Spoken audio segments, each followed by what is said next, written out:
इदम श्री सद्गुरुवे नमः। जन्म शताब्दी पुस्तक माला 72। राम का चरित्र हमारा प्रेरणा स्रोत, डे 20। एक दिव्य स्वाध्याय, एक दैवीय यात्रा, भक्ति की दिव्य यात्रा। भक्ति की वो शक्ति जो हमें ये बता रही है कि खंबे में से ईश्वर को प्रकट किया जा सकता है, तो हमको तो देह में ईश्वर को अनुभव करना है। किसी खंबे में से प्रकट करने की आवश्यकता नहीं है, तो सरल हो गई यात्रा। एक गुरुदेव ने इस सरलता को दे दिया कि कहीं मत जाओ, तुम्हारी देह में भगवान बैठा है, बस उसको अनुभव कर लो। और भगवान कौन है? श्रेष्ठ गुणों का, श्रेष्ठ भावनाओं का समुच्चय। हमारे भीतर अच्छी प्रवृत्तियां भी हैं और हमारे भीतर अनावश्यक प्रवृत्तियां भी हैं। बुरा कुछ नहीं होता, बुरे शब्द को डिक्शनरी से डिलीट कर दीजिए। कुछ अच्छी प्रवृत्तियां हैं, सत प्रवृत्तियां हैं, और कुछ अनावश्यक है, खरपतवार है। उसको उखाड़ने की प्रक्रिया भक्ति है। जब हम भक्ति की तरफ चलते हैं तो खरपतवार को अपने आप उखाड़ के फेंकने की आदत पड़ जाती है। तो गुरुदेव हमें उधर ले जा रहे हैं, और फिर गुरुदेव कह रहे हैं माला की रक्षा करो, यानी सांस सांस से ईश्वर का नाम लो, साथ साथ से भगवान का चिंतन करो, उनके गुणों का चिंतन करो, और मर्यादा में रहते हुए। मर्यादा कौन सी? आत्मभाव की मर्यादा, देह भाव की मर्यादा नहीं। देह भाव की मर्यादा तो फिर बहुत गड़बड़ा देती है गाड़ी को। देह भाव की मर्यादा में तो पति को हर चीज, पत्नी को हर चीज के लिए पति से परमिशन लेनी पड़ेगी, पति को पिता से देनी पड़ेगी। पता नहीं देह भाव की मर्यादा क्या क्या करा देती है, इसलिए उसकी बात नहीं करते हैं। यहाँ पर आत्मभाव की मर्यादा की बात करते हैं। वो मर्यादा जो परम पूज्य गुरुदेव ने जी, वो मर्यादा जो आध्यात्मिक उन्नति की ओर ले जाती है, उसकी उसकी ओर चले। और आवश्यकता पड़े, जहां आवश्यकता पड़े वहां भाला पकड़ ले। और आज की डेट में भाला पकड़ने की आवश्यकता कहाँ है? महाकाली का आवाहन करें। महाकाली के त्रिशूल पे जो 3 डॉट होते हैं, या भगवान महाकाल के त्रिशूल पे जो 3 डॉट होते हैं, वो क्या रिप्रेजेंट करते हैं? महाकाल का त्रिशूल हमारे हृदय पर चल गया, ऐसा भावना कर लो। अब हम मरेंगे नहीं, क्या मरेगा? एक त्रिशूल की एक नोक मोह को ले जाएगी, दूसरी नोक अहंकार को ले जाएगी, और तीसरी नोक लोभ को ले जाएगी। और जब ये चले जाएंगे, लोभ मोह और अहंकार भैया ये टाटा बाय बाय कर देंगे, तो जीवन सरल हो जाएगा। क्योंकि सारी दैवीय भावनाएं इन्हीं के कारण सारी दैवीय भावनाएं पनपने से अटकती है। फिर कल परम पूज्य गुरुदेव हमें एक दिव्य रस की तरफ ले गए। भगवान राम ने जो संकल्प किया, जो प्रतिज्ञा करी, हमको उस संकल्प को करने की आवश्यकता है। भगवान राम ने कहा कि मैं इस संसार के सारे असुरों का नाश कर दूंगा। परम पूज्य गुरुदेव ने कहा मैं तुम सबके विचारों का परिवर्तन कर दूंगा। और अब हमको प्रतिज्ञा लेनी है कि हम अपने भीतर बैठे समस्त असुरों का नाश इसी जन्म में करके जाएंगे। तो असुरों का नाश करने की जगह हम प्रतिज्ञा को रिवर्स कर दें, अगर हम अपने भीतर देवत्व का जागरण करेंगे। अब हम असुरों के बारे में सोचेंगे ही नहीं, तो ज्यादा बेटर हो जाएगा। हम दैव्यता के बारे में सोचेंगे। हमारे भीतर इस ब्रह्मांड की समस्त दैव्यता है, और ये मानव जीवन हमें अपने भीतर की दैव्यता का जागरण करने के लिए प्राप्त हुआ है। अपने गुरु के सानिध्य में उनके वैल्यूज और प्रिंसिपल्स को फॉलो करते करते एक दिन हमारे भीतर की समस्त दैव्यता जागृत हो जाएगी, और इसी जन्म हो जाएगी। और अब हो भी गई है कुछ अंशों में। हाँ, देख लीजिए अपने भीतर परिवर्तन आया है या नहीं। आपने जब से भी ये स्वाध्याय सुनना शुरू किया, तब से लेकर आज तक कितना परिवर्तन आया? अगर आप कहते हैं कि परिवर्तन आया, तो यानी देवता जाग गया। अब तो बस पॉलिश करने की आवश्यकता है। यानी वो जो सद्गुण का बीज था, उसको खाद पानी मिलना शुरू हो गया, और वो बीज अब वृक्ष बनने लगा है। और जब वृक्ष बन जाएगा, बीज जब वृक्ष बनेगा, तो क्या होगा? उसमें फल आएंगे। और वो फल कहाँ जाएंगे? पेड़ अपने फल खुद खाता है क्या कभी? इमेजिन करो कि एप्पल के पेड़ में से 100 एप्पल आए, और पेड़ ने मुंह खोला और खा गया अपना एप्पल। ये संभव है क्या? देने के लिए। तो जब ये यात्रा करेंगे, तो तीसरा चरण आराधना अपने आप आ जाएगा। वो बीज जो हृदय में परम पूज्य स्थापित कर रहे हैं, जब वो वृक्ष बनेगा, तो उसमें से कुछ फल निकलेंगे। और वो फल क्या करेंगे? वो आराधना का काम करेंगे। इसके लिए हमें किस शक्ति की आवश्यकता है? सबसे ज्यादा आज की डेट में इसके लिए हमें समूह की शक्ति की आवश्यकता है। रामचंद्र जी जब सारे असुरों का नाश करना चाहते थे, तो अकेले नहीं कर पाए, उन्होंने आवाहन किया। रामचंद्र जी ने उस समय सारे राजाओं का आवाहन किया। सारे राजाओं ने मना कर दिया, तो उन्होंने कहा अच्छा तुम लोग काम नहीं कर रहे, कोई बात नहीं, हम बंदरों से करा लेंगे। रामचंद्र जी ने सारे वानरों का आह्वान कर दिया। भाई जब इंसानों ने काम नहीं किया, तो आप वानरों का कर दिया। और वानरों ने उस समय हाँ कह दिया, अमर हो गए। वानर अमर हो गए। आज की डेट में भी बंदर को देखते हैं तो प्रणाम करते हैं, एक तरफ डरते हैं पर दूसरी तरफ कहते हैं हनुमान जी आ गए। अगर आपके घर में बंदर आ जाए और आपके फलों की टोकरी में से फल उठा के ले जाए, तो एक बार आप डरोगे, हाय हाय करोगे, फिर कहोगे अरे नहीं, हनुमान जी का स्वरूप आया था लेकर चला गया। वानर अमर हो गए। तो अब गुरुदेव ने हमारा आवाहन किया है। गुरुदेव कह रहे हैं कि तुम मेरे वही रीछ वानर हो, तुम मेरे वही ग्वाल बाल हो, और अब जाग जाओ, जागने का समय है। कैसे जाग जाओ? समूह की शक्ति, संघ की शक्ति। मित्रों, इस समय कलिकाल चल रहा है। कलिकाल का मतलब क्या है, ये पहले भी बताया था इन शॉर्ट एक लाइन में। काली सोच के ज्यादा लोग, काली सोच के ज्यादा लोग एक साथ इकट्ठे हो गए तो कलयुग आ गया। तो अच्छी सोच के ज्यादा लोग जब एक साथ इकट्ठे हो जाएंगे तो सतयुग आ जाएगा। इतना ही तो सिंपल है। तो समूह की शक्ति, हमें सामूहिक साधनाएं करनी चाहिए। आपके आसपास ऑनलाइन या ऑफलाइन कहीं पर भी कोई भी सामूहिक साधना हो रही हो, एक भावना से, एक धारणा से, इच्छाओं के लिए नहीं, एक भावना, राष्ट्र को ऊंचा उठाने की भावना, एक भावना, अखंड भारत की भावना, एक भावना, तिरंगे के प्रति भावना, एक भावना, पंच तत्वों के प्रति भावना। अगर श्रेष्ठतम भावना से कहीं सामूहिक साधना हो रही हो तो उसमें जरूर जुड़िए, उसमें कंट्रीब्यूट कीजिए। एक जना अगर, और वो समूह छोटा भी हो ना तो अंतर नहीं पड़ता, एक एक करके बूंद से तो सागर बनता है। और अगर कहीं नहीं हो रही, आपको पता है कि कहीं हो ही नहीं रही आपके हिसाब से, तो आप शुरू कर लीजिए अपने स्तर पर। दिक्कत क्या है, परेशानी क्या है? आप शुरू कर लीजिए। एक साधना यहाँ पर चलती है मॉर्निंग 5 बजे। आप जहां पर भी हो, हमने चैनल पर एक ध्यान डाला हुआ है। क्या ध्यान डाला है? मॉर्निंग 5 बजे पंच तत्वों का ध्यान करते हुए गायत्री मंत्र। आप जहां भी हो, जिस भी देश में हो, जिस भी राष्ट्र में हो, कहीं भी हो, आप 5 बजे सुबह के उस लिंक से साधना कर लीजिए। आप समूह के साथ जुड़ जाएंगे। जूम के माध्यम से बहुत सारे साथी सुबह 5 से 6 बज के 10 मिनट तक साधना करते हैं, और उसी लिंक को चैनल पर डाल दिया कि जूम की भी अपनी एक लिमिटेशन है। पर फिर भी अगर आप आना चाहते हैं तो आप कमेंट बॉक्स में लिखिए, जो व्यवस्था बनेगी आपको बता दी जाएगी। लेकिन आप चैनल से वो ध्यान उठाकर, वो धारणा उठाकर, जिसमें हम पंच तत्वों के साथ क्या करते हैं, हम पंच तत्वों से कहते हैं कि हमारे भीतर प्रेम भरा है हमारे गुरुदेव ने, और वो नहीं है तो उसे बढ़ा दो। और फिर हमारे भीतर का जो प्रेम है, जो एक इनफाइनाइट सोर्स से आ रहा है, उस प्रेम को, हे पंच तत्वों, आप उस प्रेम को कैरी करो और पूरे विश्व में फैला दो। तो प्रेम को फैलाने की एक धारणा के साथ वंदनीय माता जी की आवाज में गायत्री मंत्र किया जाता है। एक ये बता रहे हैं, पर आप कहीं भी जुड़ सकते हैं। और नहीं हो रहा तो अपने घर में व्यवस्था बना लीजिए।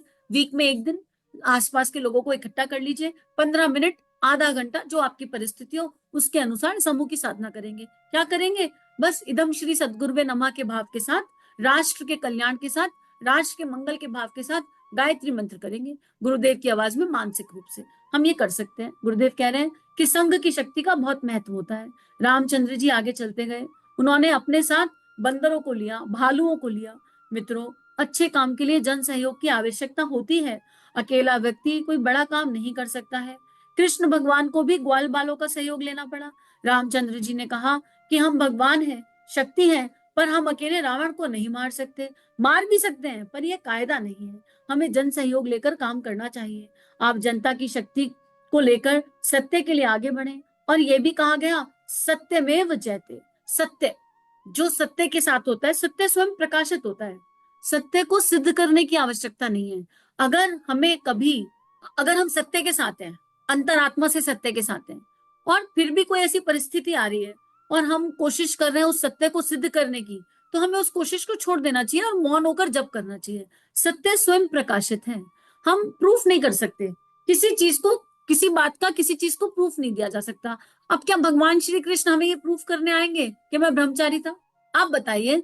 जिसकी श्रद्धा जाग गई वो तो समझ जाएगा, लेकिन जिसका लॉजिक चल रहा है वो क्या ये बात को मानेगा? तो भगवान श्री कृष्ण के एक एक के कान में जाकर ये समझाएं कि मैं ब्रह्मचारी था, मैं ब्रह्मचारी था, मैं ब्रह्मचारी था। ये सत्य है, ये स्वयं प्रकाशित है कि वो निराकार परमेश्वर कृष्ण रूप में साकार हुए। ये सत्य था।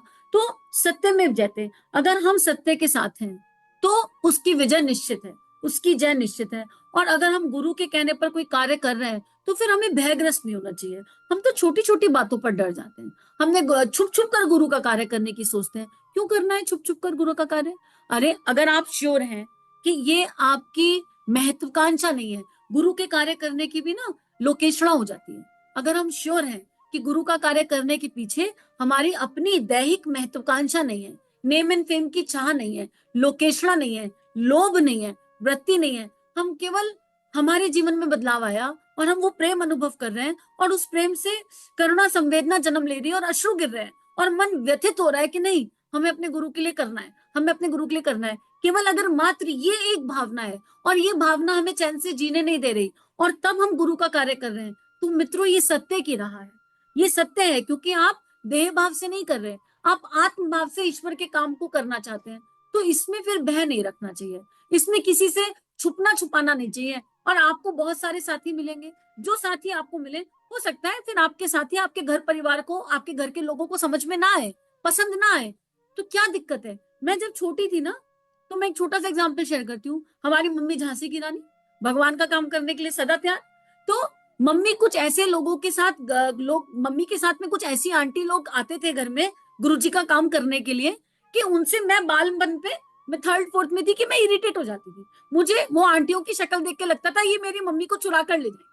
मेरे मन में ये भाव आता था कि अब मेरी मम्मी चली जाएंगी, क्योंकि जैसे ही आंटी लोग आते हैं मम्मी निकल जाती है घर से बाहर, और मुझे मम्मी चाहिए होती थी। बाल मन है, समझ नहीं पाया, तो एक दो बार मैं कर देती थी कि वो आंटियां गेट पर आई, उन्होंने बेल बजाई और मम्मी को पता भी नहीं चला, और उन आंटियों से ही कह दिया। थर्ड फोर्थ में होंगी, इससे ज्यादा बड़ी नहीं होंगी। आप लोग आ गए, आप मेरी मम्मी को छीन कर ले जाएंगे, आप लोग बताइए, आप लोग चले जाइए, आप लोग लौट जाइए, या आप लोग बहुत देर बैठेंगे, और आप लोग बहुत देर बैठेंगे, मम्मी आपके साथ ही बैठी रहेंगी, हमको मम्मी नहीं मिलेंगी। और वो मुस्कुरा के कहते थे कोई बात नहीं, कोई बात नहीं, आज हम तुम्हारी मम्मी को चुरा के ले जा रहे हैं, कल गुरुजी तुमको चुरा कर ले जाएंगे, वो ऐसे कहते थे। और मैं उनकी बात से और चिढ़ जाती थी, हम नहीं आपके गुरुजी को मानते, चुरा कर ले जाएंगे, हमको कोई चुरा कर नहीं ले जा सकता, हम अपनी मम्मी के बच्चे हैं, हम ऐसे कह देते थे। और आज जब मैं सोचती हूँ तो मेरे अश्रु आ जाते, मुझे हंसी आ जाती है। और मम्मी ने सत्य का साथ दिया उस समय। मम्मी ने कहा नहीं, ये गुरुजी का कार्य है, कोई बात नहीं, तुम थोड़ी देर, तुम्हारे से थोड़ी देर की जुदाई ठीक है, लेकिन इस कार्य को नहीं छोड़ूंगी। और मम्मी लगी रही गुरु कार्य में, करती रही। मम्मी ने उस समय ये नहीं देखा कि हम क्या सोचेंगे, लेकिन मैं आज थैंक यू बोलती हूँ अपनी मम्मी को, अच्छा किया उन्होंने। अगर उस समय वो ममता में आ जाती, उस समय वो मोह ग्रसित हो जाती, और मोह के चलते ये कह देती भाइयों आप लोग आए हैं पर हम आपके साथ नहीं चल सकते, हम आपके साथ गुरुजी का कार्य नहीं कर सकते, तो मेरी मम्मी ग्वाल बालों में, रीछ वानरों में नहीं होती। मैं तो झांसी की रानी मानती हूँ। मुझे लगता है बहुत ही बढ़िया किया, बहुत बढ़िया किया। तो ये जो फैसले है ना मित्रों, ये कुछ फैसले लेने पड़ते हैं माता पिता को, कई बार कठोर होना पड़ता है। थोड़े दिन पहले शैल जी की एक बात सुनी, शैल जी की बात सुनी कि जब शैल जी बड़ी छोटी थी, तो वंदे माता जी को उनको छोड़ना पड़ा 1 साल के लिए। दीदी कहती है हम उस समय बड़े दुखी हुए कि हम बालक थे, हमें 1 साल के लिए छोड़ दिया, पर आज हम गर्व अनुभव करते हैं कि वो बहुत बढ़िया किया। तो बच्चों को हर बात समझ में नहीं आती कई बार, लेकिन जब हम सत्य के साथ हैं, जब हमारी इंटेंशन करेक्ट है, अगर हमने अपने बच्चे का त्याग लोकेशणा के भाव से किया, और एक बात बताऊं सच्ची, अगर लोकेशणा के भाव से भी गुरु का कार्य करने निकले ना, तो गुरु उस लोकेशणा को खत्म कर देगा। इसलिए गुरु कार्य तो करते रहो। अगर हम गलत इंटेंशन से भी ये काम करेंगे, भगवान का काम करेंगे ना, तो भगवान तो जान रहा है ना हमारी इंटेंशन। भगवान कहेगा चलो काम तो तुम मेरे ही कर रहे हो, तो तुम्हारी लिपाई पुताई छिताई में कर दूंगा, मैं तुमको सही कर लूंगा, तुम चलो तो सही, तुम कुछ ढंग का तो कर रहे हो, तो इसलिए इससे भी मत डरना। पता नहीं कब खत्म होगी ये लोकेशना, पता नहीं कब खत्म होंगे भीतर के विकार, लेकिन अगर मन में ये एक बार विचार आ गया कि हमको भगवान का काम करना है, हमको ईश्वर का काम करना है, और बस इतना करना कि अपने भीतर की वृत्ति को स्वीकार कर ले, बस इतना कह देना गुरु से, किसी से कहने की जरूरत नहीं है, अपने गुरु से कह देना गुरु जी क्या करें, मन में है तो सही थोड़ा सा लालच, नेम एंड फेम की चाह है तो सही, थोड़ा सा लोभ है तो सही, लेकिन अब इससे डर जाएं, हम नहीं डरते, आप हमारे गुरु हैं, हमने ये आपके चरणों में रख दी, और अब हम जा रहे हैं काम करने, देखा जाएगा जो होगा, लेकिन सत्य के साथ। सत्य, ये सत्य हुआ ना कि हमने अपने गुरु से अपने अंतर मन का सत्य कह दिया। आप सत्य कह दीजिए, अपने गुरु को अपनी स्लेट पूरी कोरी दिखा दीजिए, किसी को ना दिखा पाए गुरु को दिखा दीजिए, और फिर चलिए इस मार्ग पर। आप देखो कैसे आपकी घिसाई पिटाई करेंगे, और ऐसा अहंकार गलाएंगे कि आपको रास्ते में 3-4 मिल जाएंगे जो अहंकार को छोड़ देंगे, रोते हुए आओगे, गुरु की गोदी में बैठ जाओगे, कहोगे समझ में आ गया कि लोकेशणा की यात्रा नहीं है, अपने आप नीट एंड क्लीन, पर घर से निकलते हुए वो सत्य अपने गुरु से कहना है। तो सत्य में जाते हैं, और सत्य में 1000 हाथियों का बल होता है। 1000 हाथियों का बल ऐसा नहीं है कि हमें 1000 हाथियों जितना खाना पीना खाना है, अरे आत्मा में वो बल है, आत्मा स्वयं प्रकाशित है, बहुत दिव्य है, बहुत जागरूक है। तो गुरुदेव हमें एक दैवीय यात्रा पर ले जा रहे हैं, और आप देखिए ना किस सत्य की बात कर रहे हैं गुरुदेव, उस सत्य की बात कर रहे हैं जहां पर वानरों के अंदर इतना बल आ गया। वानरों में कोई शक्ति हो सकती है, लेकिन वानरों में आ गई शक्ति, क्यों? भगवान का साथ देने के लिए साथ खड़े हो गए। गांधी जी जैसा एक हड्डी का इंसान, सॉरी टू से दैट, क्या कर गए? फादर ऑफ द नेशन बन के बैठे हुए हैं। क्यों? सत्य के साथ थे। गायत्री साधक थे, सत्य के साथ थे। हम उनके उस फिलॉसफी को, जिस फिलॉसफी को हम समझते नहीं है, उस पर कटाक्ष कर देते हैं, धारणा कर देते हैं, अरे हमने गांधी जी का जीवन देखा क्या, लेकिन उनके जीवन में जो सीखने योग्य पक्ष है वो तो देख सकते हैं। प्रेम, इतना प्रेम कि अहिंसा मत करो, वो अहिंसा कहाँ से भाव था अहिंसा का? प्रेम। एक इंसान जिसको आउट ऑफ इंडिया पर एक लात पड़ी, किसने लात मारी? एक काले इंसान ने ट्रेन से निकाल दिया। ए you are not suppose to sit here, ऐसे करके बोल दिया। और उनको क्या लगा, मुझे नहीं पड़ी ये लात, मेरे भारत को पड़ी ये लात। उनके मन में ये बात बैठ गई। मूल क्या था? मेरे भारत को ये लात पड़ी, ये लात एक इंडियन को नहीं पड़ी, ये इंडिया को पड़ी, भारत को पड़ी। और अब उन्होंने क्या कहा, मैं अंग्रेजों को भारत से भगा दूंगा, मैं अंग्रेजों को भारत से भगा दूंगा। और आंदोलन किया, और एक हड्डी के इंसान ने अंग्रेजों को भारत से भगाने में बहुत बड़ा योगदान दे दिया। भारत के पिता बन के बैठ गए। आप देखिए, तो सत्य की ताकत थी। ये सत्य वो सत्य है जो बंदरों में जाग गया, भालुओं में जाग गया, और उसके चलते क्या हुआ, इतना बड़ा पुल बनकर खड़ा हो गया। इस सत्य की शक्ति से पत्थर पानी पर तैर गया। आप इमेजिन करो, कौन सा विज्ञान मानेगा? सत्य की तो शक्ति थी, प्रेम की तो शक्ति थी। क्या हुआ? वानरों के मन में प्रभु श्री राम के प्रति अनन्य प्रेम था, और वो सत्य के साथ थे, क्योंकि राम सत्य है। राम सत्य में जयते के साथ हैं। राम स्वयं सत्य है, राम स्वयं धर्म है, राम मर्यादा है, राम संयम है। और वानरों के मन में मर्यादा के प्रति, संयम के प्रति, राम के प्रति प्रेम आ गया, और उस प्रेम की शक्ति से उन्होंने पत्थर पर राम लिखा, तैर गया। हमारे नाम लिखने से पत्थर नहीं तैर रहा, क्यों नहीं तैर रहा?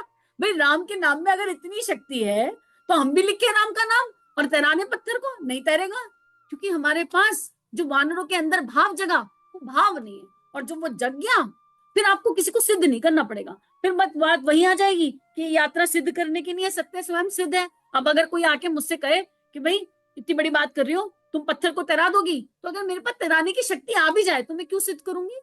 मैं क्यों अपने भगवान का नाम नीचे करूंगी? भाई, हमें नहीं आता, शरणागति का भाव है, ये तो राम की शक्ति है। राम की शक्ति से सब चल रहा है, अपने पास कुछ नहीं है। फिर वो भाव आ जाता है कि अपना कहीं कुछ है ही नहीं। तो इसी भाव के साथ आज का स्वाध्याय गुरु चरणों में अर्पित समर्पित करते हैं। आशा है ये भावनाएं हम सबके जीवन को कंट्रीब्यूट कर रही होंगी, बदल रही होंगी, और इन भावनाओं को इसलिए विश्वव्यापी बनाने के लिए आप सभी का बहुत बहुत आभार, कोटि कोटि धन्यवाद। चलिए, समाज में कुछ अच्छा बांटें। अगर ये वीडियोस आपकी लाइफ को कंट्रीब्यूट कर रहे हैं, ये भावनाएं आपके हृदय को स्पर्श कर रही हैं, तो इन भावनाओं को विश्वव्यापी बनाने में हमारी सहायता कीजिए। चैनल को लाइक कीजिए, सब्सक्राइब कीजिए, और पूरे विश्व में इस चैनल को पहुंचा दीजिए, ताकि संतों की लेखनी से जन जन का कल्याण हो सके। जय हिंद, जय भारत।